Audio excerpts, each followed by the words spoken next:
الارض في اطار هذا التفاعل اللي وقع ما بين كلماتنا وما بين الكلمات ديال المتدخلين، واللي كنشكرهم على اي حال على جميع الاراء اللي توجهت واللي تكلموا فيها واللي قالوها. ونقول لكم واحد المساله مهمه جدا، ان جينا هنا ماشي جينا باش نستمعوا للتصفيق، ولا جينا نستمعوا للانتقاد، وجينا نستمعوا للكلمات اللي تكون صريحه وصادقه وخارجه من القلب، لان هنا في اطار تفاعل، في اطار لقاء تواصلي تفاعلي، وخاص الناس كامله تعبر بكل حريه عن الآراء. انا راني جيتكم قلت لكم مساله معينه، جئناكم ولسنا افضلكم، ماشي نحنا افضلكم، حاشا لله، حنا جئناكم لنتحاور معكم، وجئناكم نرفع شعار التغيير. ونقول لكم واحد المساله اكيد ومتاكد منها، هو على انه هناك ما هو كائن وما يجب ان يكون.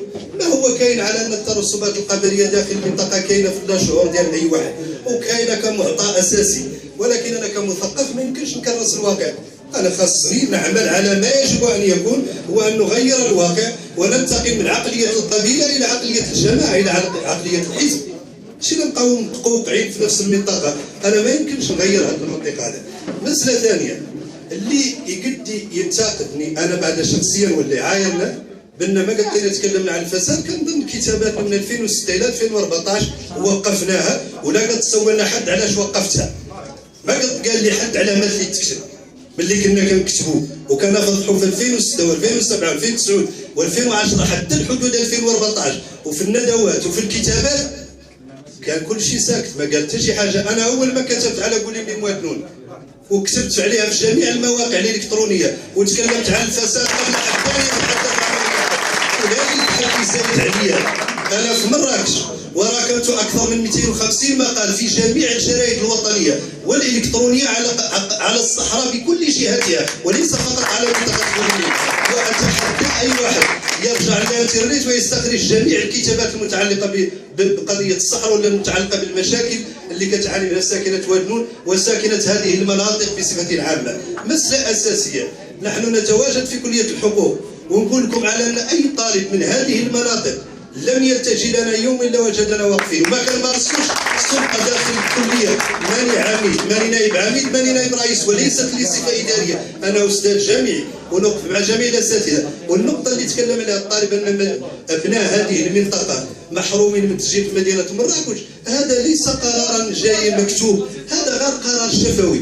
اي طالب جاي يتسجل في مراكش ما بغى يسجل يمشي للمحكمه الاداريه يطعن في القرار ويربحوا، لان لا توجد مذكره كتابيه مكتوبه. وطلعنا عند السيد العميد، مشينا عند السيد الرئيس قلت له اعطيني ما هو مكتوب، قال لك تعليمات شفويه. واش تعليمات شفويه وانتم رجال القانون كتامنوا بها؟ قول لهم ادني علل لي القرار، ما بغاش سير طعن في المحكمه الاداريه وكتربحوا تدوس فيه. هذا الشيء مسائل، ومشينا وسقينا على هذا الشيء كامل بصفتنا كاستاذ ماشي كرجل اداره، لان ما كنمارسوش الصفه ديال الاداره. اذا جينا هنا اليوم اللي يقول لك انت كتحارب الفساد، اعطيني الصفه ديال منتخب ولا ما وقفت وقفه رجل وغيرت معاك الفساد وكنت في مستوى المسؤوليه، حاسبني هذيك الساعه. ولكن نحن لا يجب هذه الصفه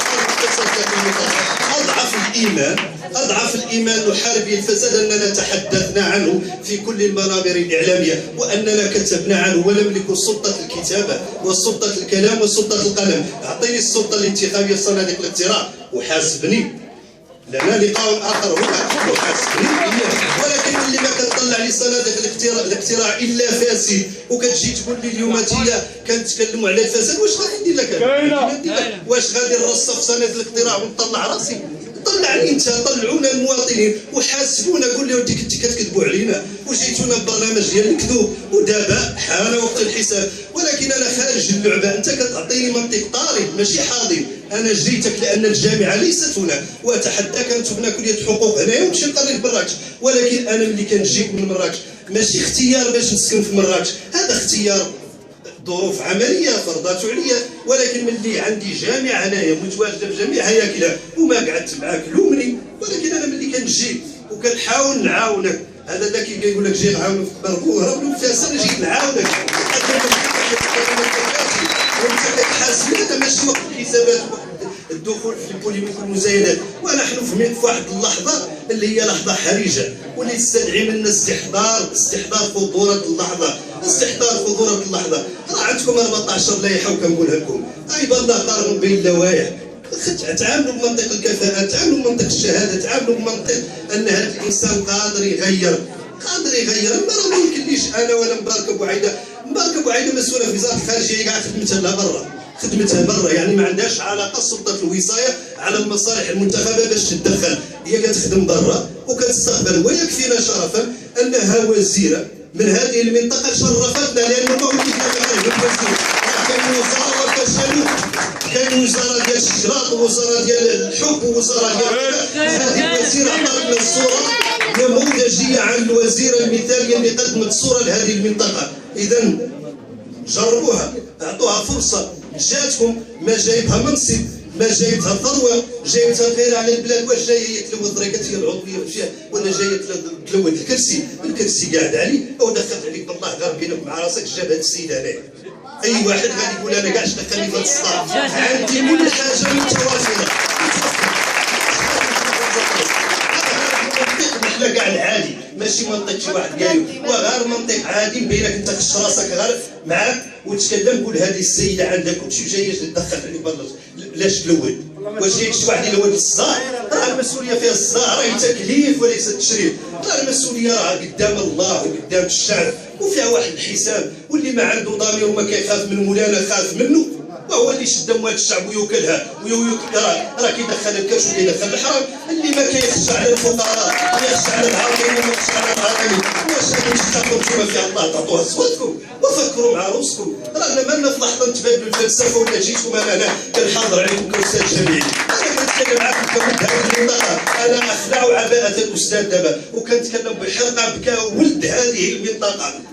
ولد هذه المنطقه جاي مادي عندي غير يد واحده، حتى ما عندنا جوج يدين مادي غير وحدين. عاونونا على التغيير، عاونونا ماشي توصلونا المنصب باش نخلدوا فيه ولا باش نقعدوا فيه على الفلوس. راه عندنا واحد السياره ميتسوبيشي الا غيرناها تعال قول لي فين جبت الفلوس ديالها ونعطيك فين شريتها. وعاونونا على التغيير، عاونونا على الحرب والفساد. نخالطوا معنا هذه المسؤوليه. النقاشات تجي من بعد اللي بغا يناقش واللي هذه نناقشوا يا سيدي ونكونوا هذيك الساعه في مستوى المسؤوليه. وهذيك الساعه يا خويا اللي عنده شي حاجه يقولها. اما الان كنظن على ان العمل كينتظر وغادي نتحاسبوا كاملين، لان شنو غادي يحاسبنا؟ غادي يتحاسبنا هذه المنطقه ديالنا وغادي يحاسبونا هذه الاجيال اللي قاعده واللي برا واللي ما كيتسمع. غادي يحاسبني هذا وغادي يحاسبني هذا وغادي يحاسبني هذا الجيل اللي طالع راهو دار علينا مسؤوليه. خاصنا نكونوا في مستوى المسؤوليه. والله عائله يكفي انه غير الاختلاف، غير الاختلاف القبلي اللي كاين في التجمع الوطني الاحرار كيشجع اول حاجه الشباب. يعني ما مقتصر على قبيله واحده ولا ما مقتصر على عنصر واحد ولا حد ما هو قاري ولا حد ما هو تاجر. انا ما كنفيش على انه كاين ناس مثقفين وما قاريين وما محاملين شواهد. انا المهم غادي نعرفكم بعد على راسي حامله شهاده الماستر تخصص دبلوماسيه مغربيه وقاريه في الرباط وقاريه عند الاستاذ في مراكش يعني السياسه واستفدنا منه ياسر. المهم انا نقول لك هو بالنسبه غادي نتخصص لك بعد كاع لا في عائله الغيشم ولا شي. المهم الغيشم كاع مرحبين بكم كاملين منك انت وجبت ابناء العمومه كاملين وباه القليمي كامل وباه الوالدنو كامل والجهه كامله. راه هو اللي يحتضر، راهي الجهه كامله تحتضر. الا جينا نديروا غير احصائيات، انا شاركت مالي في الاحصاء، الا جينا غنديروا الاحصائيات ديال النخب والله الكفاءات اللي كاينين في هذه الجهه هذه راه تنخلعي ونخلع الشعب كامل. يقول لك هذه الكفاءات هذه فين كاينه؟ ما خداماش. وغير فرص، عطوهم غير فرص، عطوهم غير يعبروا على رايهم، غير يعبروا غير على افكارهم. حنا ثايقين في هذا الحزب، مو حنا ثايقين في الحزب كشخص، ثايقين في الاشخاص، ثايقين في الكفاءات، ثايقين في النخبه اللي مخرجينها لنا. وانا ضامنه معكم قلبا وقالبا واخا ماني متشاركه في الحزب ولكن ضامنه معكم ونتمنى انهم هاد الناس هادو اللي ما هي قاريه، الناس اللي ما هي قاريه ما تشوف على انه انسان راهو. شوفوا غير الاساتذه شنو خاصكم؟ الحمد لله ما خاصكم والو. يعني هذا البوست ولا لغيرو ما زايدكم والو. نتوما غير اللي حركتكم، غير على الشباب، غير على المدينه، غير على كل شيء. يعني انسان انت صوتك ولا صوت واحده ثانيه ما غادي يزيدك فلوس ولا يزيدك شي ثاني. الحمد لله داك اللي عندكم راه عندكم كلها عارفه. الانسان يشوف شكون اللي غادي يخدم المدينه واللي غادي يخدم الجهه. ونتمنى انه نكون كلمتي خفيفه عليكم شوي.